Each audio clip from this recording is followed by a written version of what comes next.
Back to BROWNBAGGIN. Today I'm with the amazing Malik,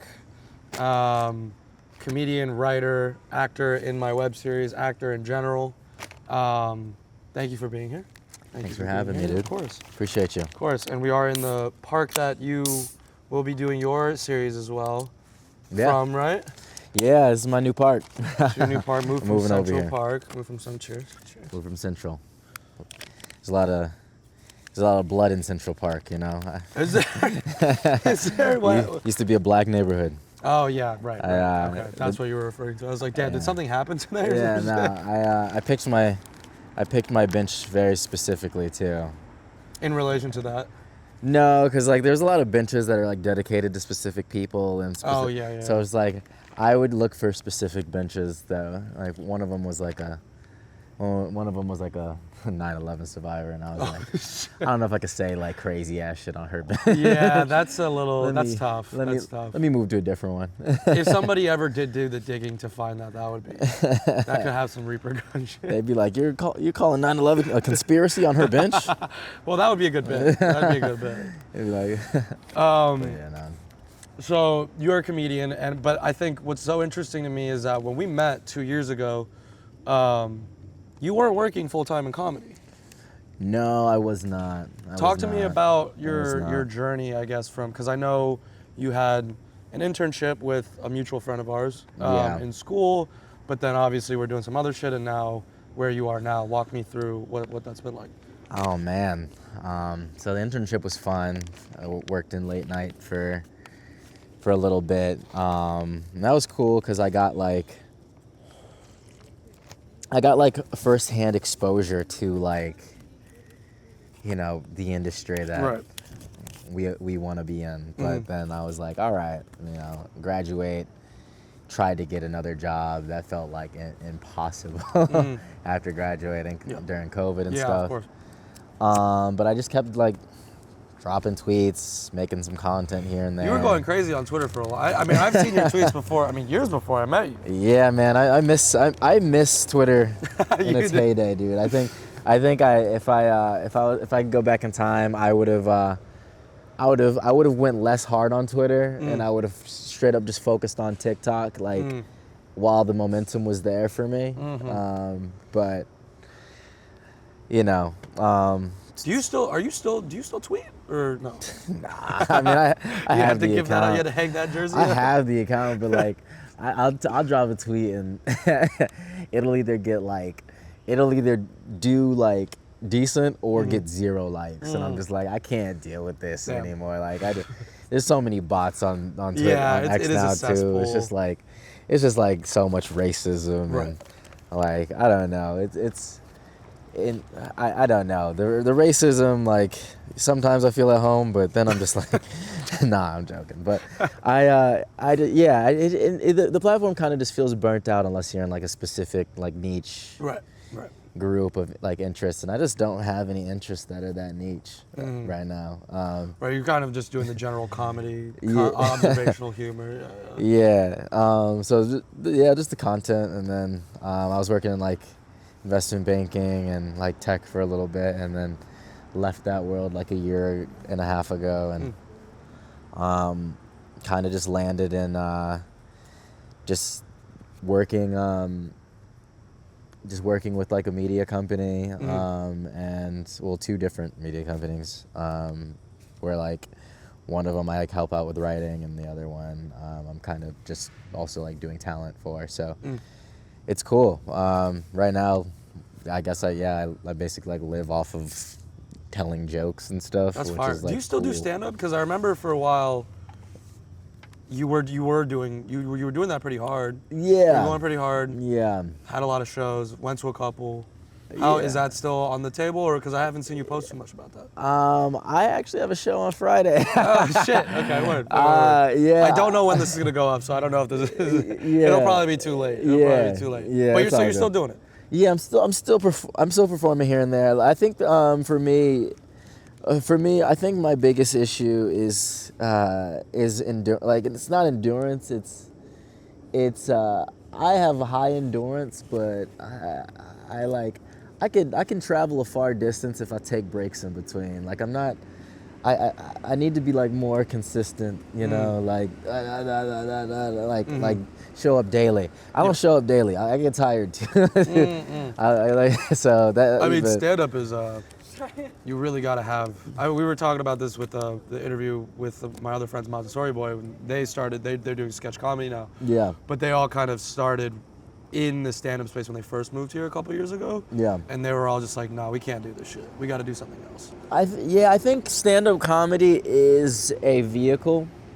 It's a vehicle to get to a destination for most people. Like, I think it takes a very special type of person and a very funny person and like a very gifted type of person to be able to do, and also a little bit of a very pained person, but to be able to do stand-up and only stand-up and like make it straight off of the strength of that. I think like even like a lot of like big comics we know don't just do comedy. Like it's like, so I think like a lot of people get into stand-up so they can, you know, strengthen that muscle, but it doesn't seem like stand-up is like the end goal for everyone that, for either for the vast majority of people that do stand-up. It's a lonely world, and it can be grueling, and it can be it's a lot of time also, a lot of late nights.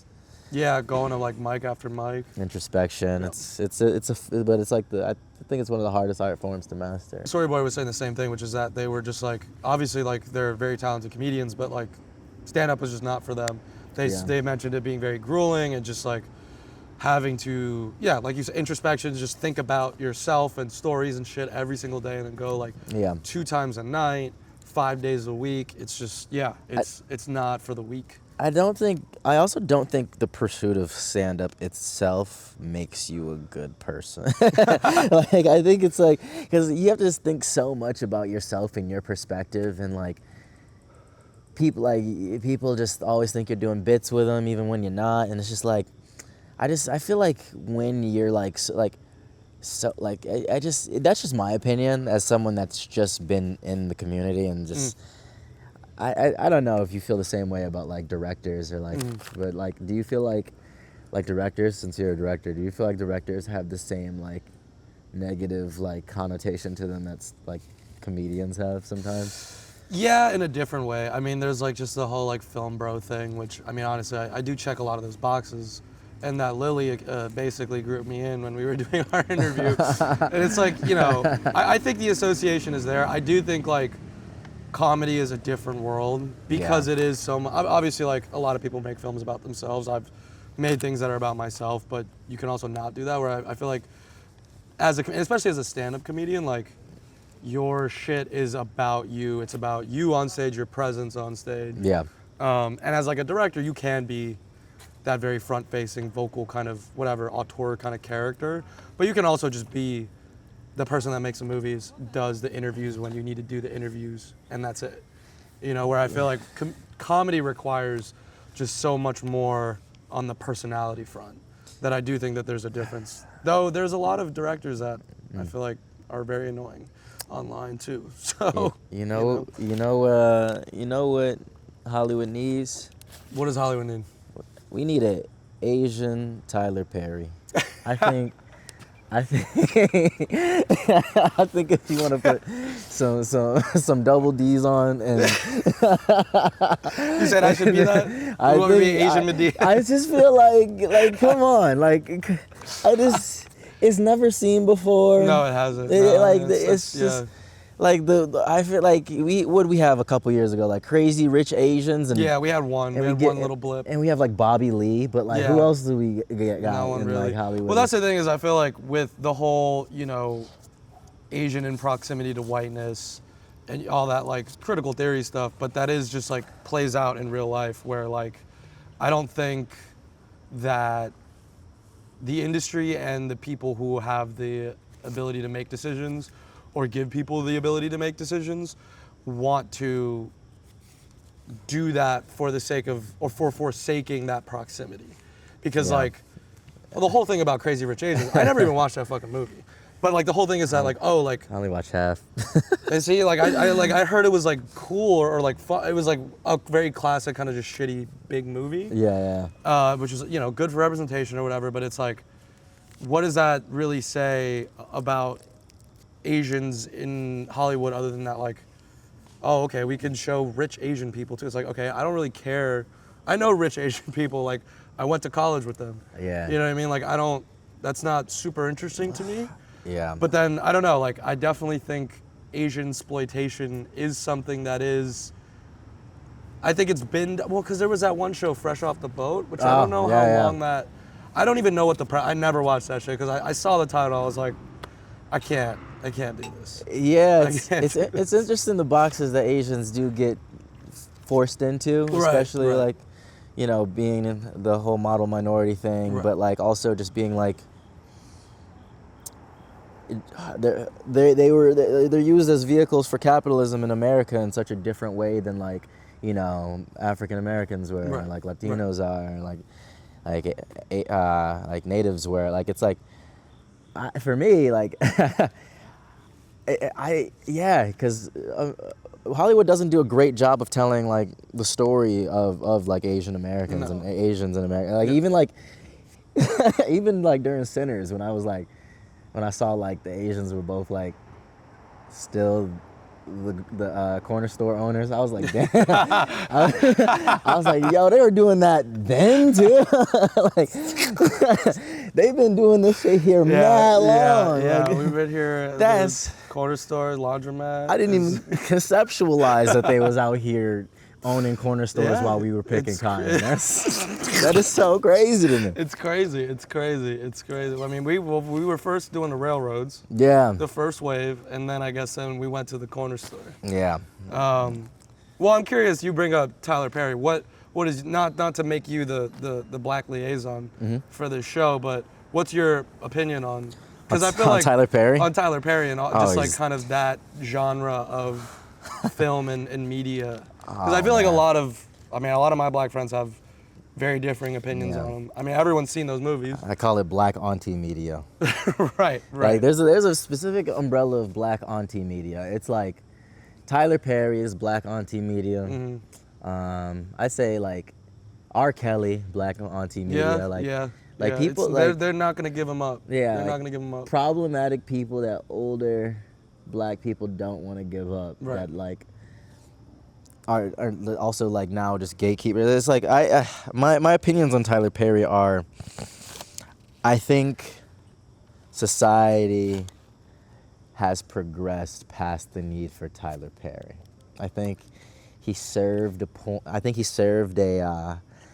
critical role in establishing black representation in media, but unfortunately all representation isn't good representation. Even if like it's like, yeah, there's more of us here, but like the people there's more of us in the room, but like we're all servants, you know? It's like, yeah, maybe there's only 5 white people here and 10 black people, but if the 10 black people are putting napkins on your lap and refilling your drinks, is it really representation, or is it, you know, inflated sense of diversity? And it's like, yeah, Tyler Perry is a black billionaire and he built himself from the ground up, but he had to exploit a lot of very problematic and damaging tropes for black people to get there. And maybe the time has passed.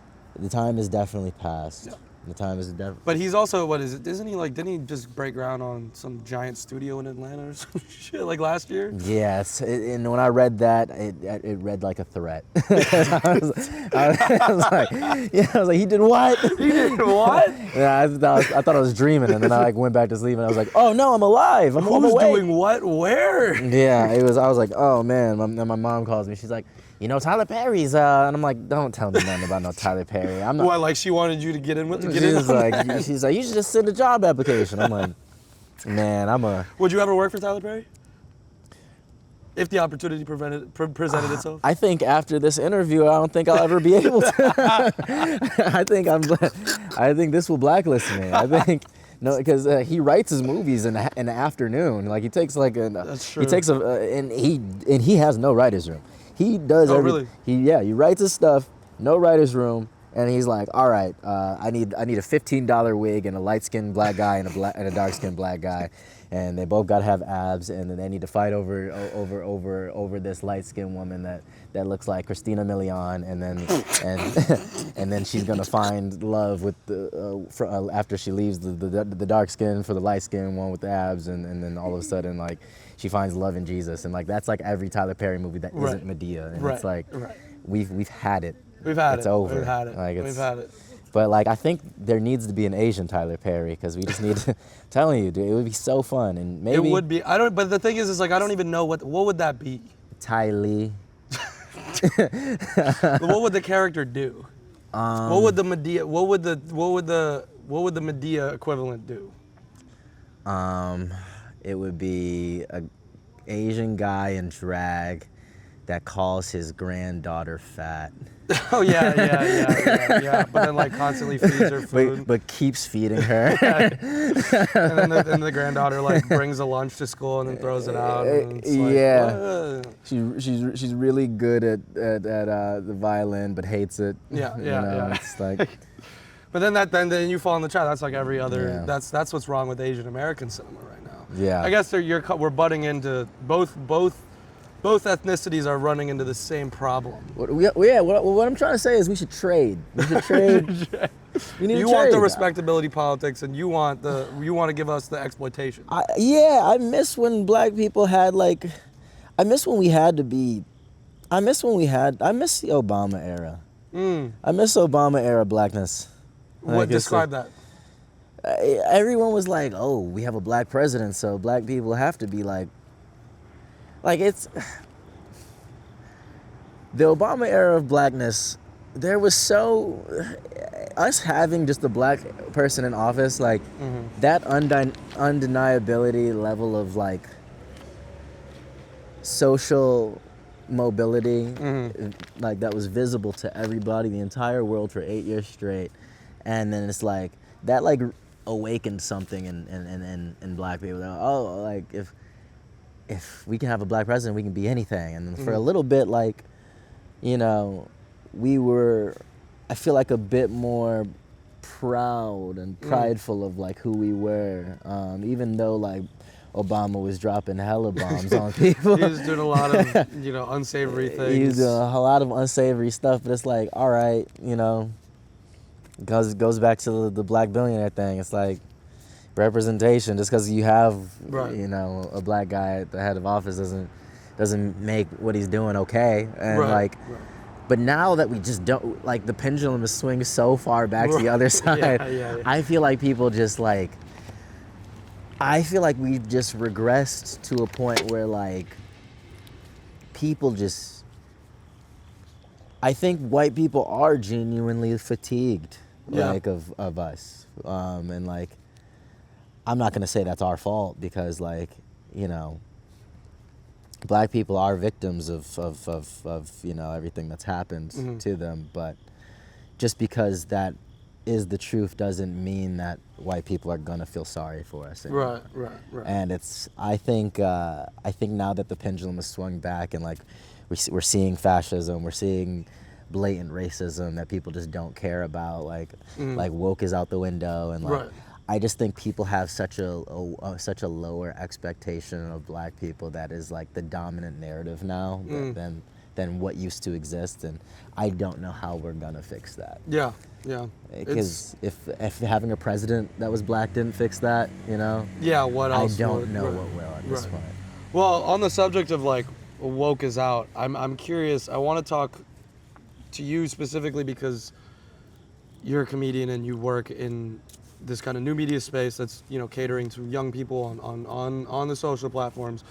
Yeah. We kind of like came of age in the early aughts of political correctness and realizing that we shouldn't say certain things, and kind of just the punching up versus punching down kind of thing. And now exactly the exact word that everyone is using is that the pendulum has kind of swung the other way. I'm curious like what your thoughts on that subject are in relation to comedy, because I feel like there are a lot of people who have kind of made a name for themselves in this new era and whatever you want to describe now. There are a lot of people who have been deplatformed for obviously some very valid reasons. Some others maybe not so much.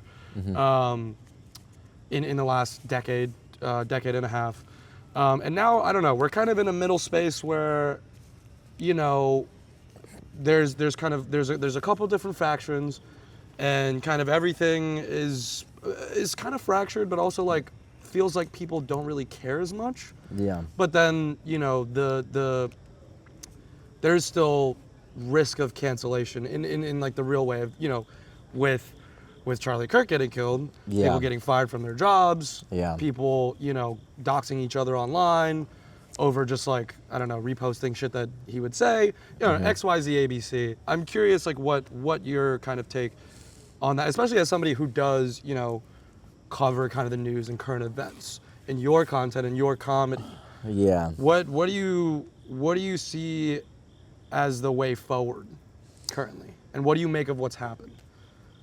Like what's happened and what I guess I need to ask, like, what do I see in the way forward for like how do we move past like the being like hyper woke and like us being canceled? I guess I'm trying to understand like what do you mean by I think it is. I think like moving past, or like not even like past isn't even the right word, because I think there are a lot of things that woke did that are good. I'll be a woke apologist. I think woke was decent in a lot of different ways. I think it was in some regards a lot of just, you know, virtue signaling and you know, all those buzzwords. It was a lot of virtue signaling. But I think there were some good things that came out of that, and it's a shame that, you know, a lot of these things are being rolled back outside of like politically, but like just culturally. So when you say how do we move past that, are you saying how do we get back to that point, or are you asking how do we protect ourselves from being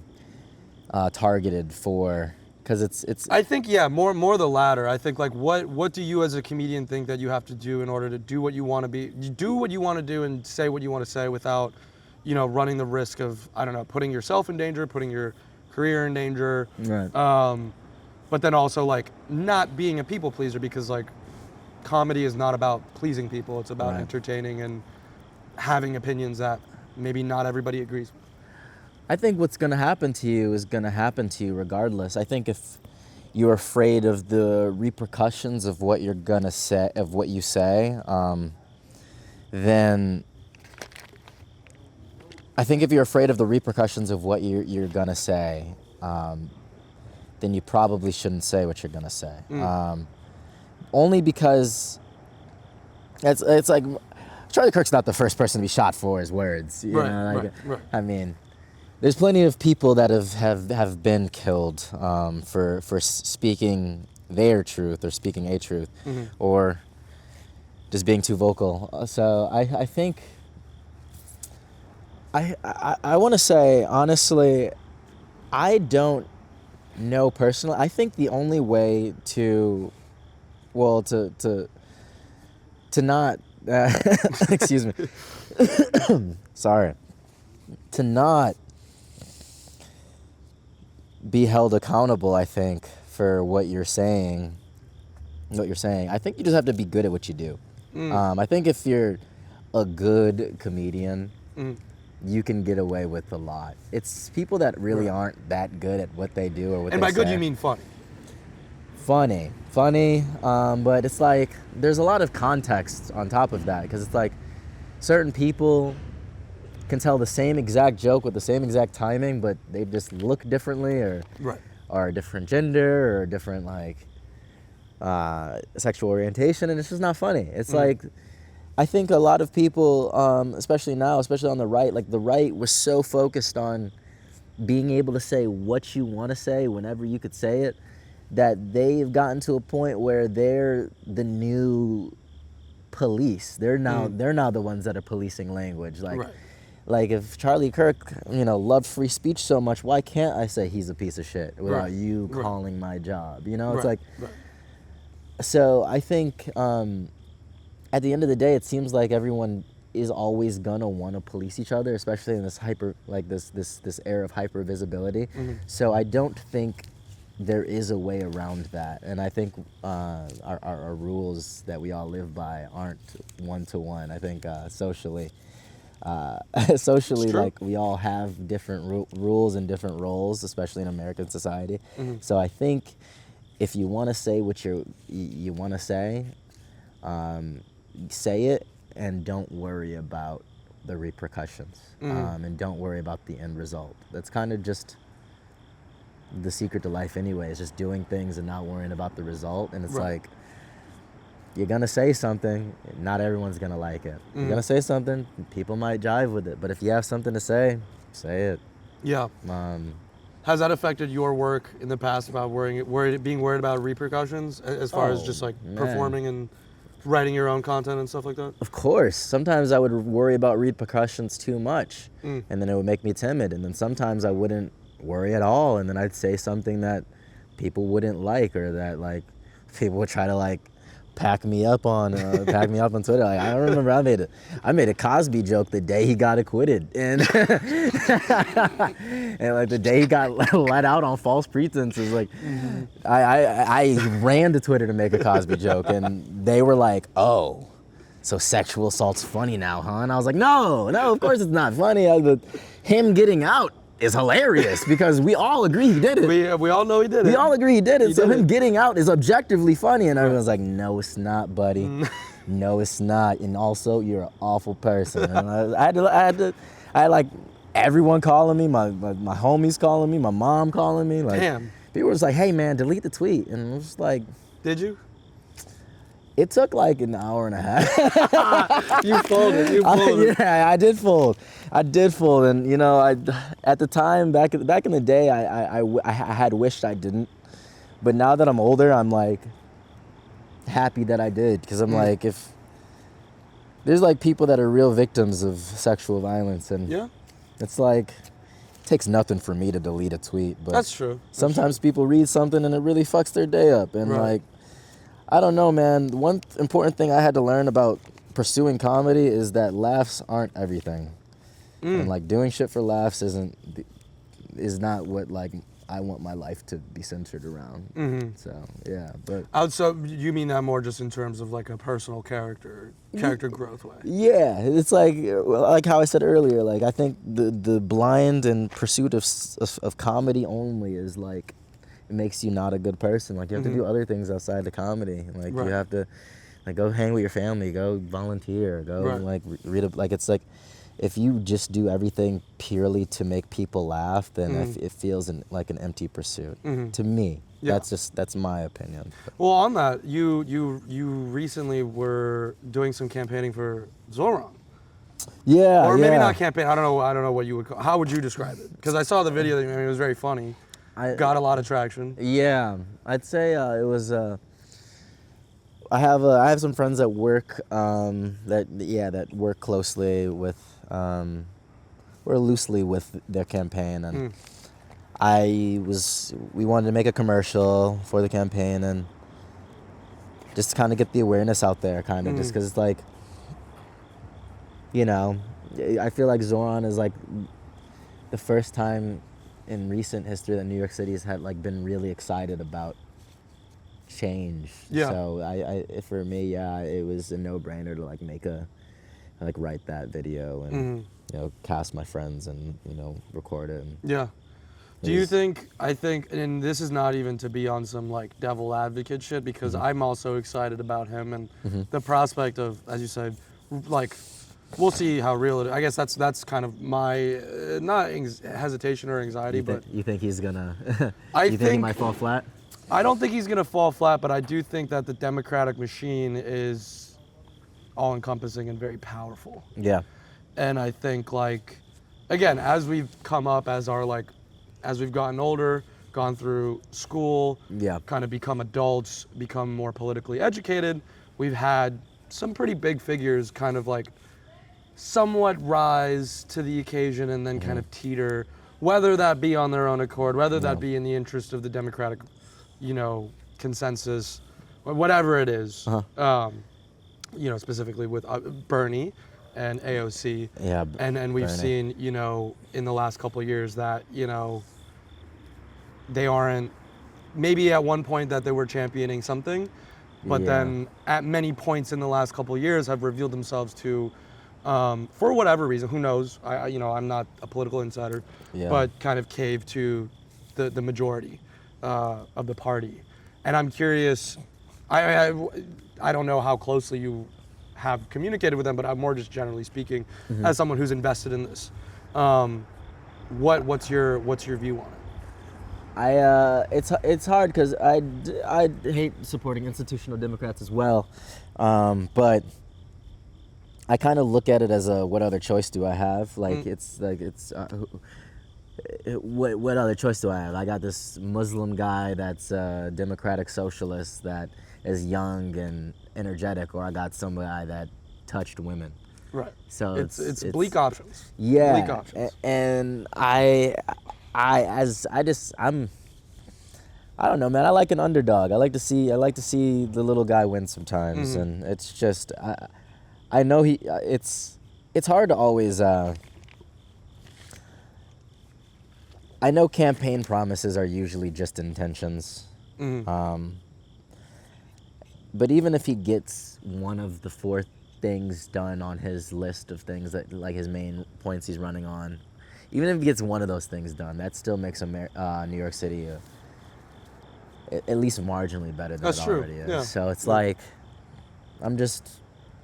I guess it's just my way of not being a nihilist about it, because it's like, what I could just lay down and die and just be negative and just be like, oh, nothing's gonna change, or I could canvas and I can try to make content that people will see that'll reach people, and do these things and support my friends that have like the Hot Girls for Zoran company. It's like, time's gonna pass anyway, so it's like I might as well be a part of something I believe in, even if I've been disappointed by Democrats in the past. Yeah, I mean, it's a valid argument that a lot of people on the left make of others on the left of, okay, if you're not gonna do anything, then no one's gonna win. And then it's just like, well, then we're still stuck in the same shit. Yeah, and the leftists have a habit of not doing shit too. Yes. So it's like, my friend Darius has a TikTok today. Darius at Darius Dinkins, shout out. He had a TikTok today that said, it's always funny whenever the news tries to blame a mass shooting on the left, because like leftists are lazy as hell. That's something only like a right winger would do. Like just like get a gun and like load it up and like go all the way across town. Like, right. That's not someone who's. Leftists all like they're just complaining on Twitter. Just complaining all the damn time. And sometimes they're too lazy to do that. Right. What about you? Do you think? You've been here your whole life, so. In New York? No, I haven't been in New York my whole life. I thought you've been in New York your whole life. I'm sorry. No. I've been here for 5 years. I grew up in South Florida. Everyone thinks that I'm from here. You have a New Yorker vibe. I appreciate that. Yeah. I get that a lot. This whole time I thought you were from Queens, dog. No. It's because I have the Queens. I got the 718. But no, I'm not from here. My parents immigrated to here when they first got here, and they lived here for like 10, 15 years, I think. Gotcha. And then like a couple years before I was born, they moved to Florida for work. Okay, cool. And then I was born and raised there. Born and raised in Florida. But then I went to high school in Jersey, went to school in Chicago, then moved here. So I've been all over. I've got a wide, never the West Coast, but I've got a pretty wide palette of the country. But I mean, you got to end up out west eventually. You're a director. Unfortunately, we'll see when that happens. But no, I think like for me, I'm only skeptical insofar as I don't like to be disappointed by things. But I think that's because I'm a pessimist, just personally. Whether it be politically, emotionally, social, whatever. I'm just a pessimist. How do you think your life would change if you embraced optimism for a year? You know, that's something that my therapist be asking me all the time. like what do you have to, like, because I'm trying to do that, man. I'm trying to be more optimistic as a person. Would you say that you're a pessimist? I'd say I was a pessimist leaning pragmatist. But I've very recently, have been working actively to be an optimist. Only because I can always go back to being a pessimist.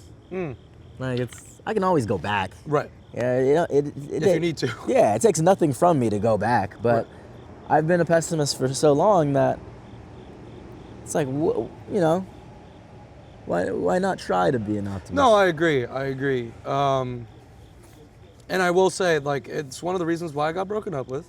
So, like, it's been on my mind. Because you're a pessimist? Because I'm a pessimist and just let myself get bogged down in shit too much. Which is just like, it's valid. It's valid. An artist, man. And that's like the core of, I think a lot of my work, and you mean you were part of it, is just, it's not very positive. It's kind of about, I think I'm very interested in people who are unwell and don't know themselves and don't know each other. And that's just like kind of, that's what interests me. Do you feel like you're unwell and don't know yourself? I think I'm unwell. I think I know myself. Okay. And I think that's what allows me to do the work that I do. To do the work that you do, right. Yeah. Cool. I think if I didn't know myself. But you know yourself. Yeah. How well, yeah. Unwell, but you know yourself. Yes, exactly. I think without that awareness, I think like a lot of people go to therapy and like they say a bunch of shit. Yeah. And then the therapist is like, okay, so this, and this is going on in your head, and that's why. Yeah. And they're like, holy shit, I've never thought about it like that. Never thought about it that way. But then for me, when I sit in therapy, I'm like, I feel this, and this, and this, it's because of this, and this that happened like when I was in high school, thing that happened 2 years ago, X, Y, Z. And then the therapist is like, oh yeah, you're probably right.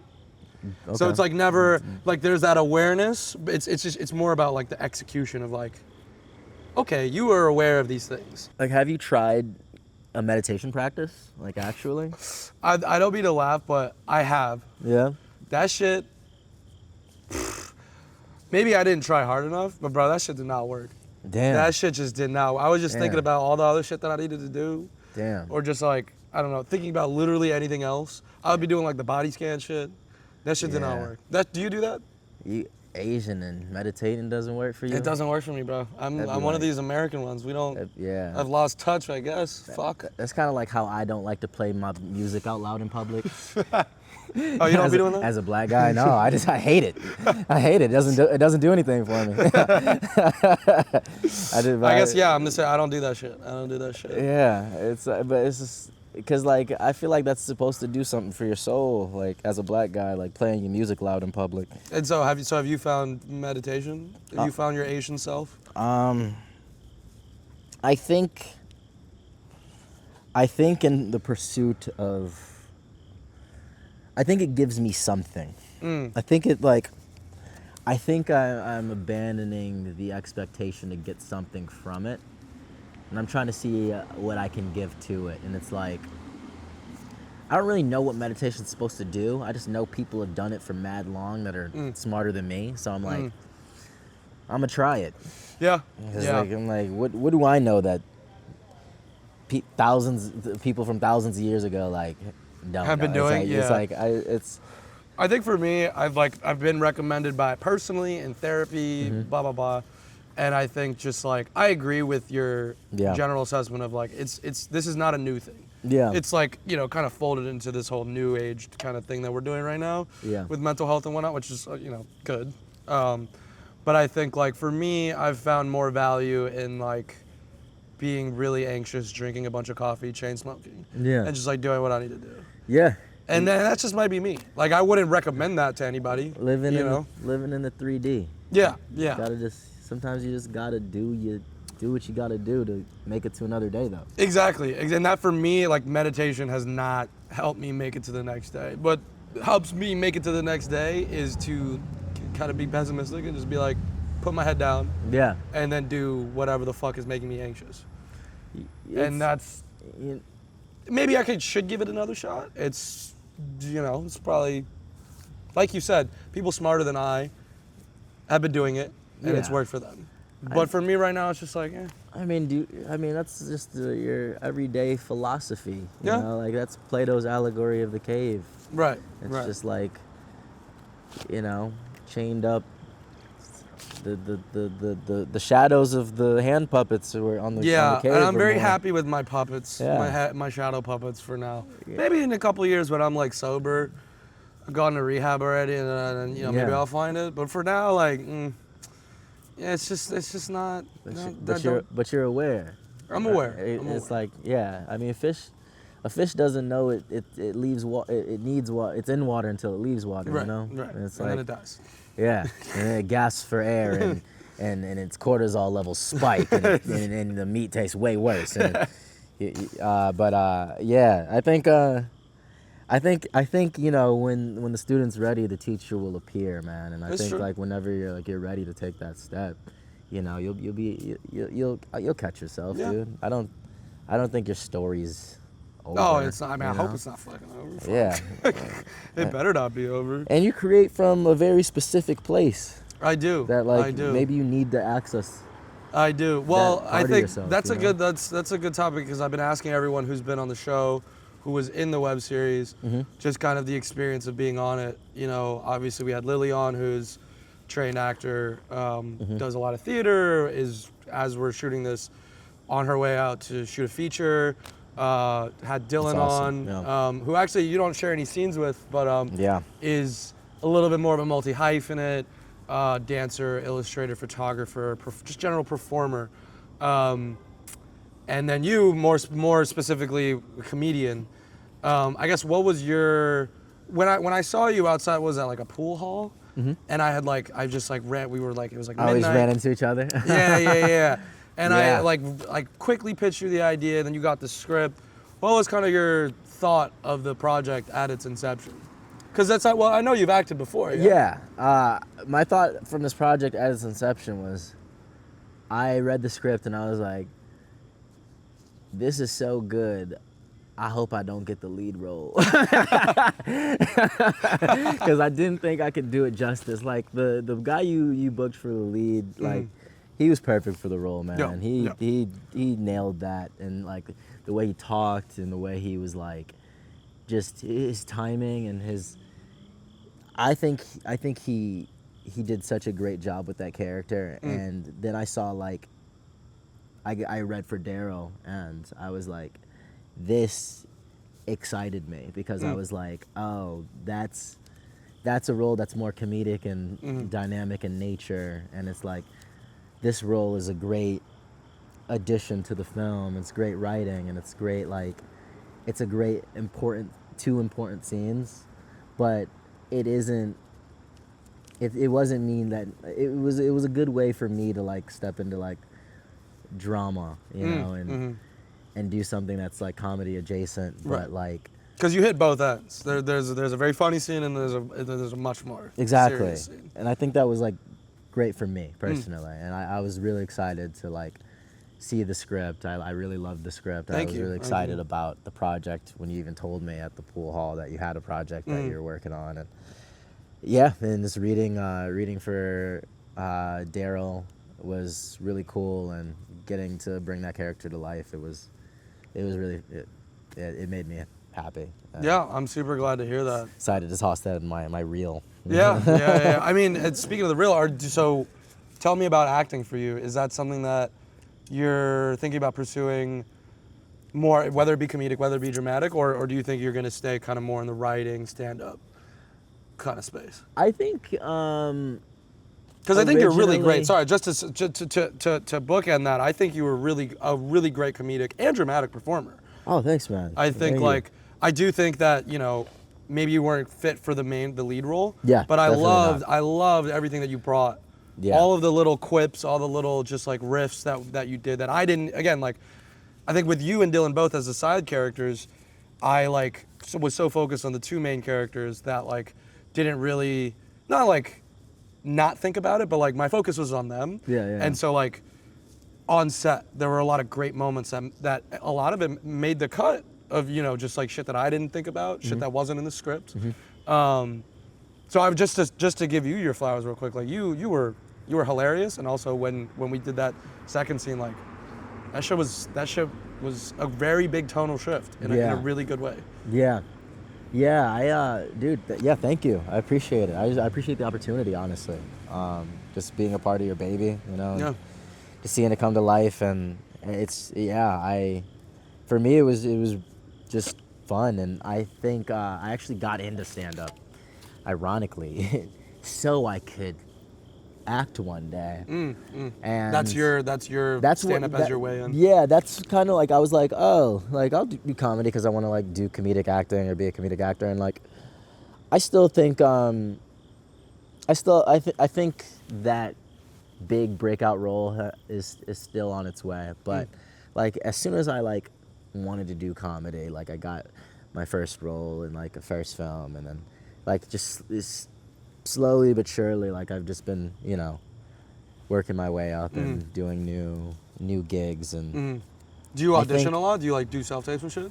I did a lot a couple of years ago. I think for me right now I'm trying to get very clear on what it is I want, and I did realize, I was like, oh, this is the reason why I got into comedy in the first place, because I wanted to like be a comedic figure in films and like be comedic relief and have good sense of like comedic timing, and but also be able to like do drama, because like they mirror each other, and like horror and comedy mirror each other. So it's like, I think for me in the future I'm gonna probably just focus more as much as I can on like trying to like act, and just honing that, and you know, doing stand up when I can, and you know, doing open mics and doing shows, but like doing an acting class, and like joining an improv group, like things that get me closer to that goal with just like no expectation, just because I enjoy it, you know.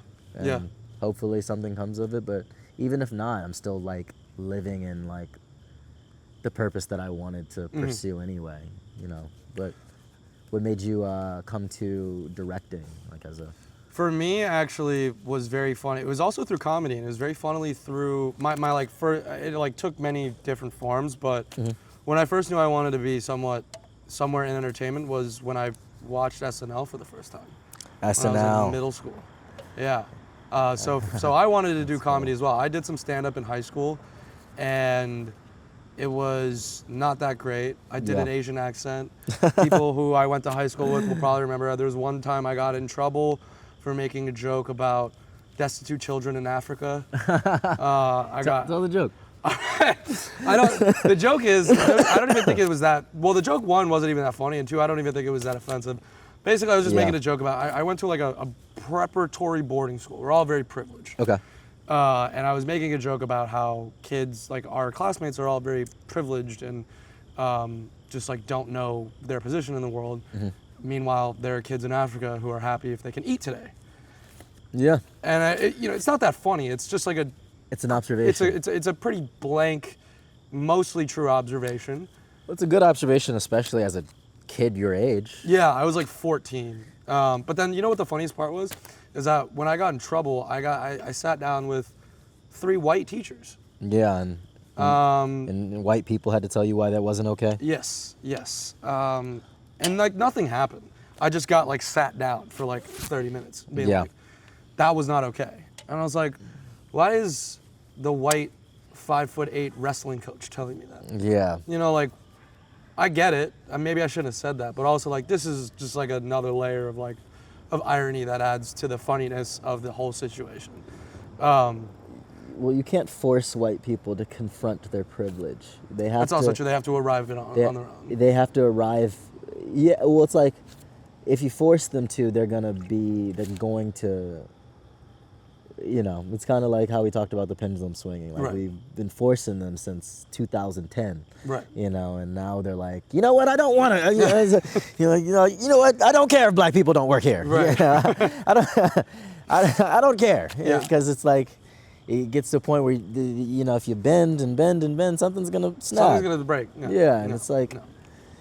I think that was just uncomfortable for them because it's like, yeah, we're in this really expensive boarding school, and like. Yeah, all of us have money, and yeah, there are African kids that don't know if they'll eat today, and but what the fuck does that have to do with us? Like that's their mindset. Right. That's their mindset. It was a very silly thing, but anyway, that I was like, so to go back to my origin, I guess is for a long time I wanted to do comedy. I did a lot of like satirical writing in high school, got to college. Studied film, and then from there just kind of realized like what direct. I made films in high school, but I was doing everything myself. I was like putting the little DSLR up with the boom mic on it, was doing it in a very, obviously 17-year-old way. Got to college and then started figuring out like, oh, okay, like this is what it actually means. Like run a set and Right. like, do lighting and do sound and blah, blah, blah. Yeah. And then, yeah, just like through my education, which mostly wasn't even through class, but like being on set, on the student film sets with my classmates, just kind of learning the ropes is how I got there. But yeah, my like the seed was late night comedy. The seed was late night comedy for me. Yeah. That's cool. That was all. I mean, I guess that was also my seed too, which is interesting. Yeah. Used to watch SNL and Tina Fey growing up. Yeah. And I was like, exactly. I loved that. I want to be a part of that. Right. And I never know if I'll ever work for SNL, but being a comedian is just putting your name in the hat every day. Right. So. Well, I'm curious to ask you about kind of your bench series, your bench update series. Yeah. That's like, topical, funny, maybe abrasive at sometimes in an interesting way. Yeah. It kind of seems like, and correct me if I'm wrong, but if I were to like have to write a blurb, is you're positioning yourself as a new Jon Stewart for the digital age. Is that something that you would ascribe yourself to? That'd be cool. I mean, yeah, Jon Stewart is a lot funnier than me, but hey, give yourself some credit. Yeah, that's true. He can't say the N-word. You can. But it would be funny if you did though. That'd be hilarious. I'd be like, yo. Whenever he gets that one off, that'll be a great clip. That'll be a great clip. If Jon Stewart ever says the N-word, that's how you know the Daily Show hired me again. That's how you know you're back on the That's how you know I'm in that writer's room again. I'm sorry. So my issue, again, my only issue is consistency. It's because it's like I started the bench series because I used to just rant on my lunch breaks at work, and I was like, I should just record these. Right. So that's what I was doing, and that's why I started like a year and a half, 2 years ago. And then this is while you were working your like corporate jobs. And then I learned really fast that it gets cold outside. And that's a problem that we have to think about for this show as well. I don't know what we're gonna do in the winter months. Tough it out. Maybe. Keep it going, dog. Yeah, maybe. Keep it going. Get hot chocolates instead of beer. That's true. Instead of beer. Or liquor. Liquor inside of the. Inside some Irish cream. Or something. But I think I'm positioning myself to be Malik. It's like. That's a bar. Yeah, because I'll never be Jon Stewart, but that doesn't mean I can't be me, and I don't really know what my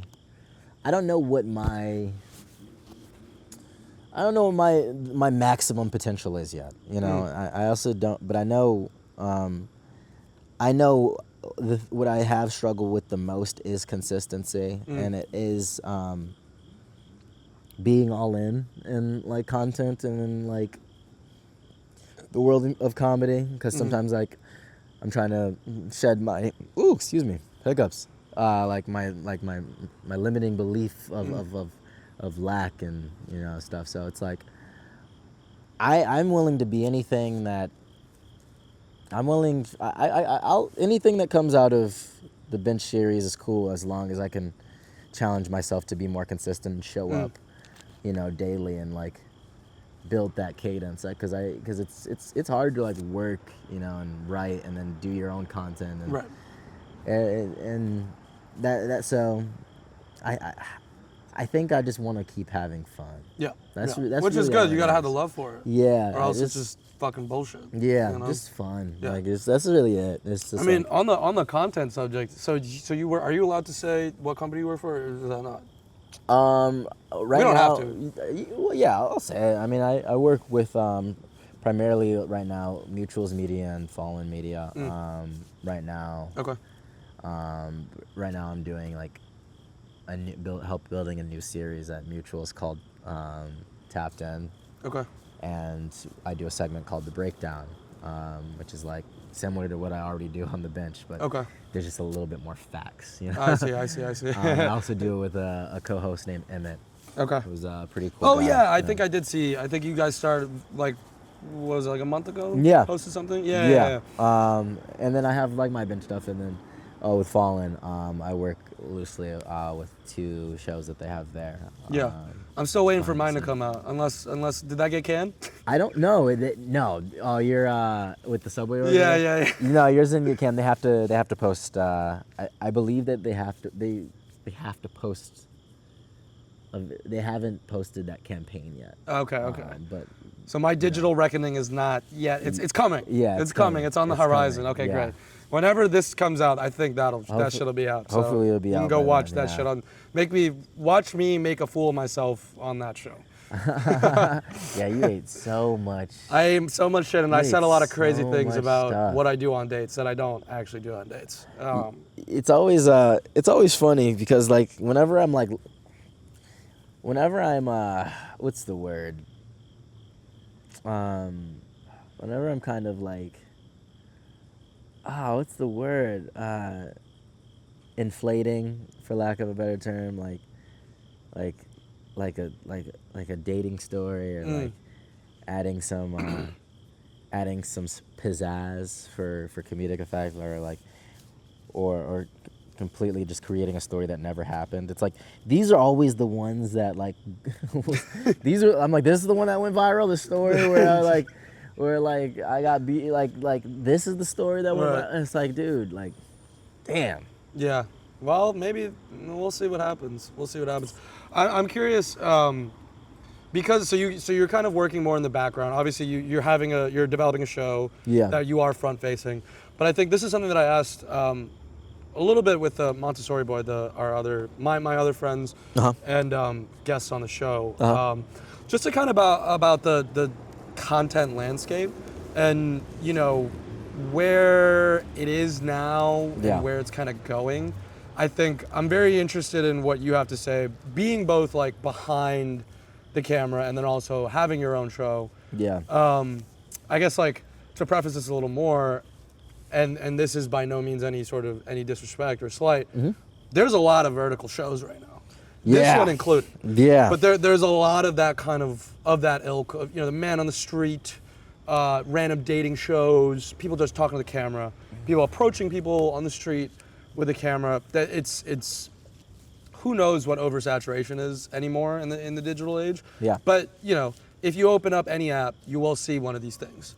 Yeah. And I guess like for you as a person who is in front of the camera, what do you make of that? And then where do you think this goes? Because I think for me as a filmmaker, what I've been hearing a lot is that kind of the people aren't, studios, executives, whatever, they're not taking chances on first-time filmmakers. No. And so people are looking to individuals who have the experience. Maybe they've done a couple shorts or they have a good pilot script or something, but they have that audience online. And so for me, it's kind of like a reframing of like, okay, I have to. Before, maybe like 10 years ago, it was like, you could get really lucky and then maybe get discovered on Twitter and Instagram, Facebook, something. Now it's like, it's almost become a prerequisite for people in my, but I think obviously there's a lot of crossover, right? I think the class before, like comedic class wise, like the class like before me on Twitter was like the last big class to like get plucked off of Twitter and like given opportunities. It's like, I think there's one, yes, there is a high volume of content because everyone has a computer in their pocket now. Like back in the day, you used to have to log on to YouTube, connect a camera physically, upload that shit, edit it, then put it out. Like, it's so seamless to just talk to the world now. That also makes it so much even more seamless to consume. And I think we're consuming at such a high and rapid rate that there's just always going to be people that have to keep stoking this fire. And I think it's just going to get noisier and people are just going to keep making more and more content and it's just going to raise the bar.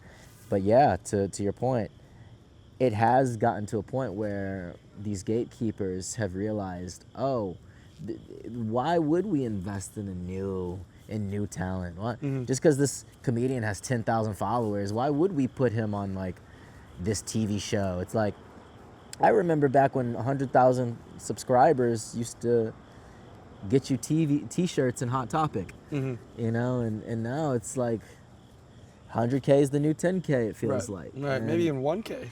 Yeah. In certain circles. So it's like, I think And like shout out to like my friend Daddy, he's building his Fuck Hollywood Productions. Like there's a huge inequity and also inequality in the entertainment industry, whereas like some people still do get plucked, you know, and it's like some people will get opportunities, but for the vast majority of like creative people, that's just not happening as often, and we have to like build such a strong foundation and damn near already do it on our own by time we get like our big break or that opportunity that some people are like, damn, I don't even want it anymore. It's like I already did the shit by myself, and now you want a piece of my upward trajectory. You didn't want to help me when I was just as talented a year ago before I had all these followers. And you have to work so hard to basically make it yourself at this point.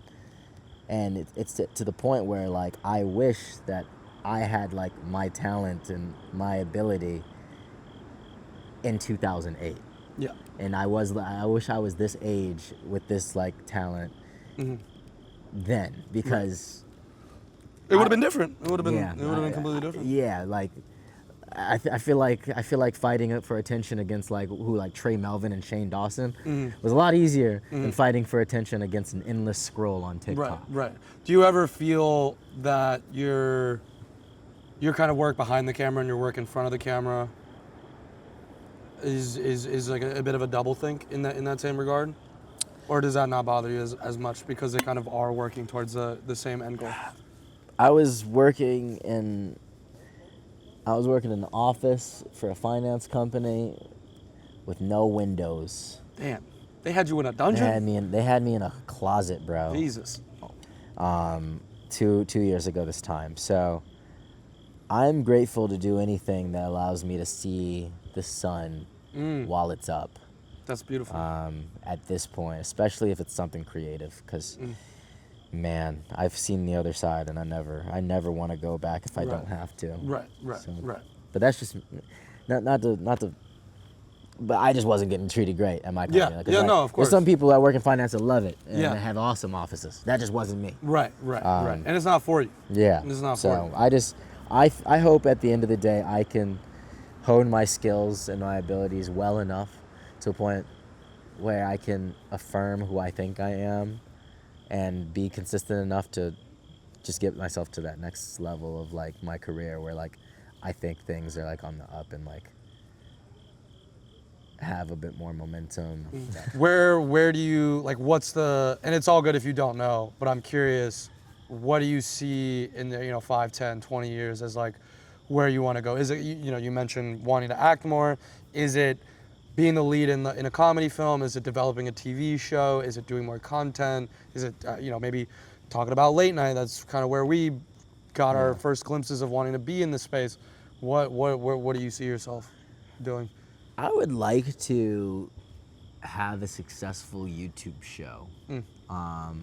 Like something that's so successful or so sustainable that I could do that like full time and make a good living off of that. But I would also like to, I would love to have like an animated show or like develop a show, voice act, or. You'd be a great voice actor. Dude, thank you. Yeah. I want to. Because you could go in many different places. I want to voice act so bad, but I've never considered it as a possibility for myself. But that's where a lot of like the actor friends that I have, they get a lot of work through that. Yeah. It's like more lucrative, maybe not the most fulfilling creatively, because a lot of it is like commercial work or whatever. But right. I do hear that's like when people aren't booking like on-camera gigs, voiceover is a good place to go to build something, a sustainable reel. Yeah, hopefully. Maybe I can figure that out. But other than that, I just 5 years from now, personally, I'd like to be at a point in my career where I have found my footing and I'm being consistent, and I have something that like I've produced something that I either love that I can share with the world, or produce something that I'm proud of. That's really it. Yeah. What about you? For me, the goal has always been feature films. Very funny that I went and did something that's episodic. I don't even watch TV. I don't. The last show I watched was Mr. and Mrs. Smith, and I was like, eh. Yeah. It's hard to sit in front of the black box and give it your time. Just because I think like the quality of television has just plummeted. I think, especially with the streaming era and just kind of there's just so much volume. If a studio is developing 20, 30 fucking shows, like they're not gonna be good because that's not how this shit works. Yeah. But for me, so I did the web series, and we'll see what goes with that. And I think I'm gonna spend the next year doing that, and maybe hopefully building a platform with this show. Yeah. Kind of going back to like we both were talking about, building that audience, laying that groundwork. But for me, in 5 years, I would like to be a feature filmmaker. That's where my love has always been in film. Yeah. It's like wearing like suits with tank tops under. Yeah. And I'm already doing that. Just I don't have any. No one's giving me like $20 million.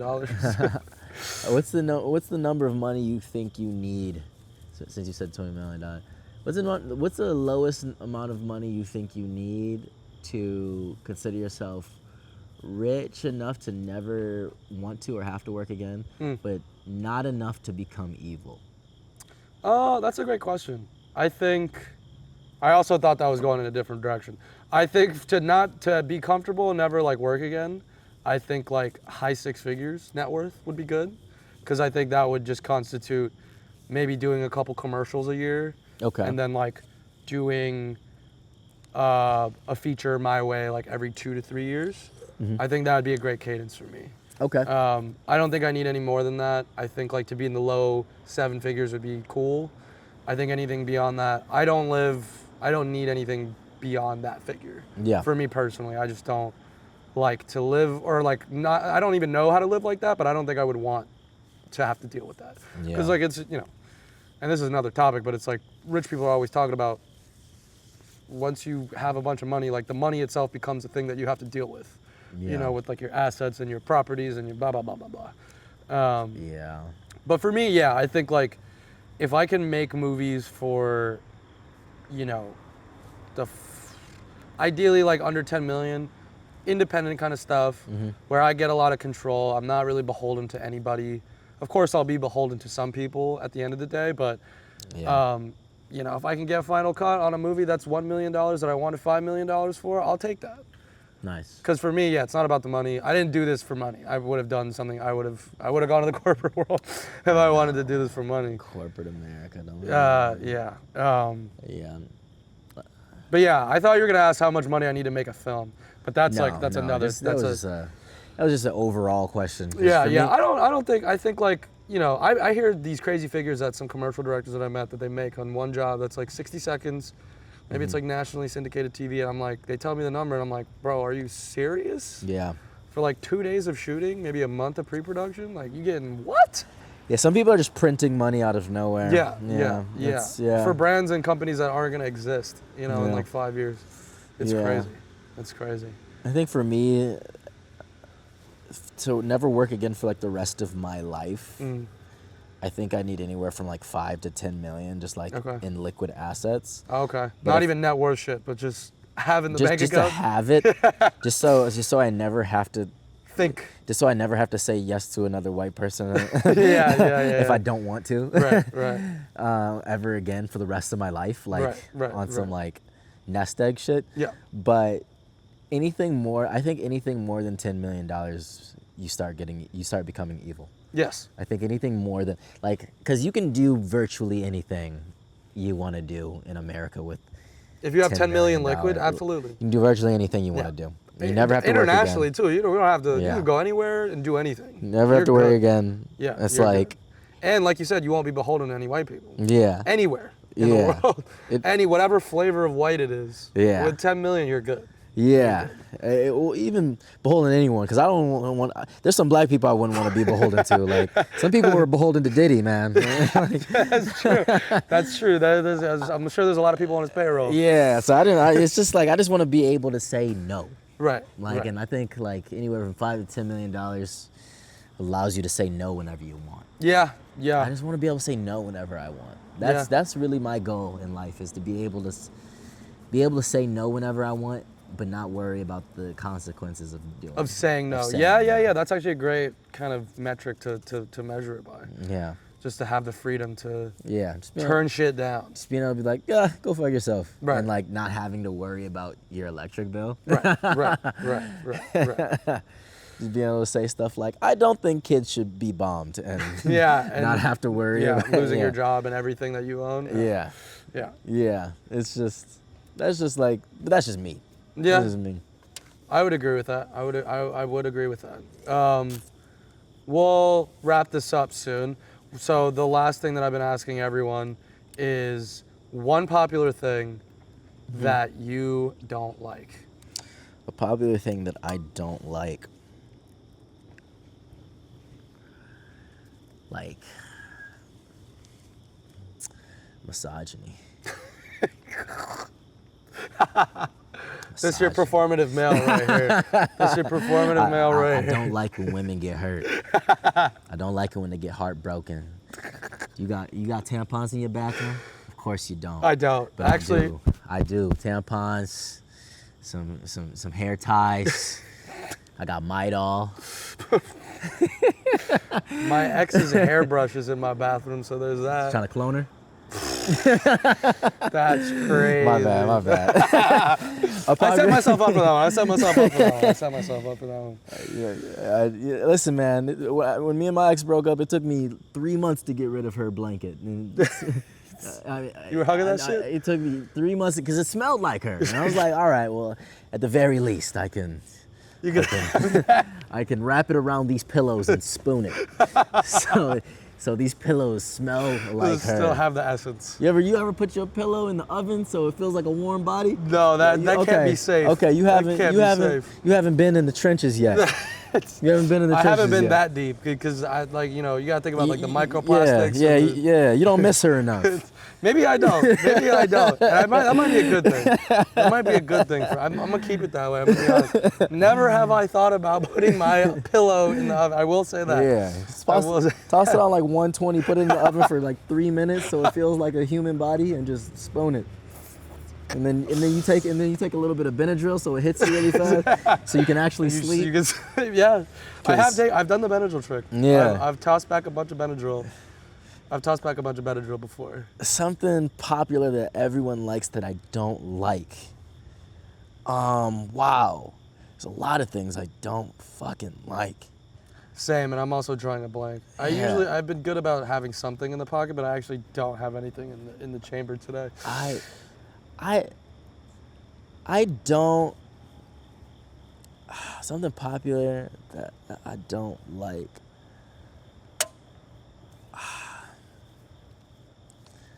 I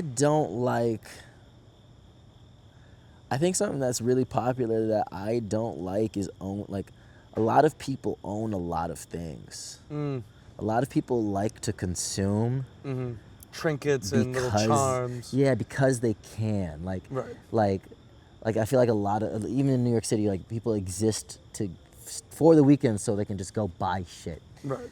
I don't like advertisements. I don't like owning. I don't like owning a lot of shit. Like, I really want to only own 100 items and total. Like total. Like, I'm working to get rid of so much shit because I don't know when I'm gonna die, but it would be so annoying if I died tomorrow and my mom had to come down here with a U-Haul truck to move pick up all your of shit. my shit. Because I couldn't say no to myself. Right. And it's just like, I'm gonna have this iPhone until it stops working, because I'm not giving that company any more fucking money. No, they don't need it.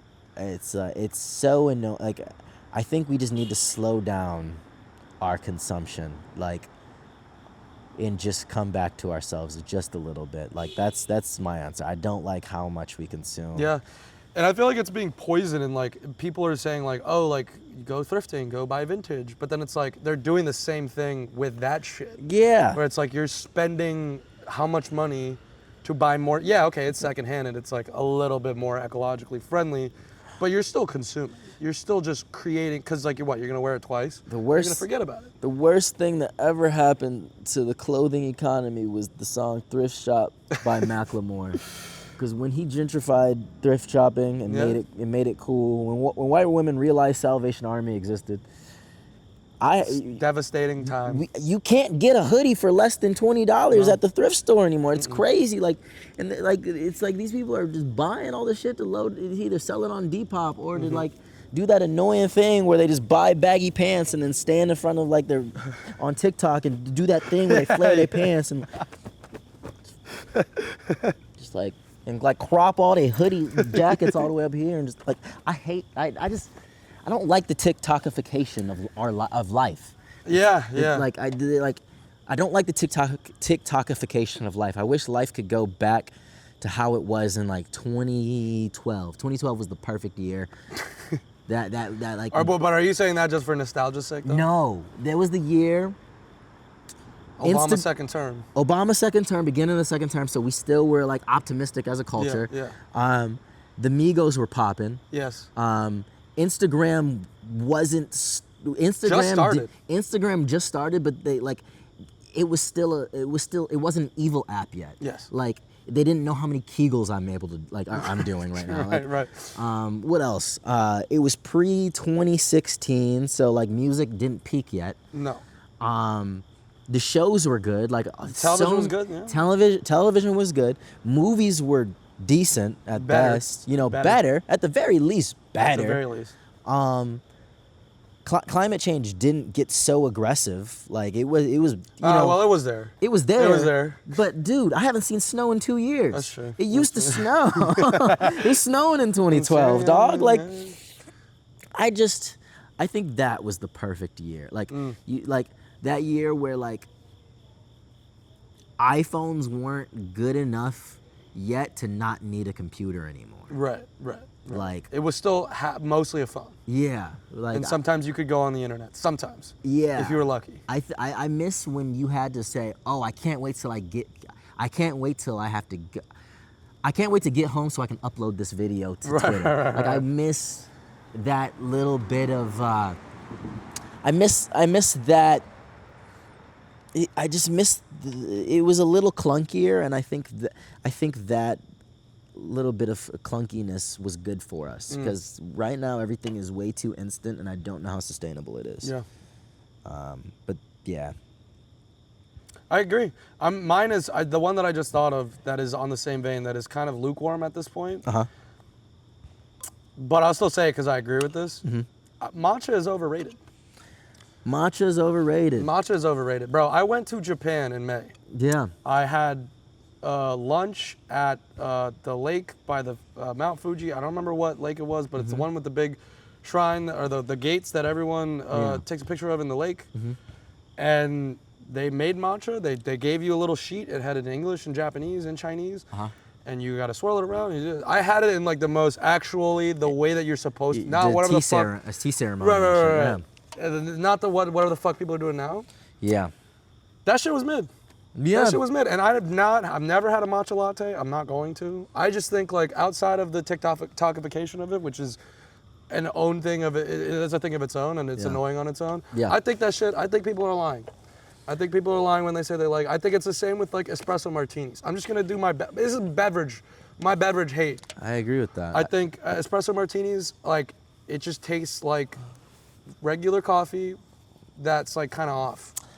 I think it doesn't get me drunk. Yeah. And it's not giving me a caffeine buzz. I think it all comes back to sex. It all comes back. How does espresso martini and matcha come back to sex? Martinis are a sexy drink, right? Sure. And it has espresso in it, so it keeps you up. Okay. Allows for you to say, hey, I'm this type of person that drinks an espresso martini. Yes. I'm elevated, but I'm also fun because it's espresso. It's nighttime. Right. I'm a little risky. I'm a little naughty. Right.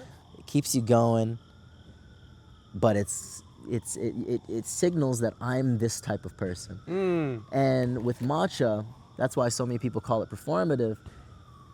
I think there were some people that genuinely did like matcha, and then those guys saw that the girls liked those type of guys Right. that really fucked with these things and then started trying to become that to signal to those girls that they were also safe.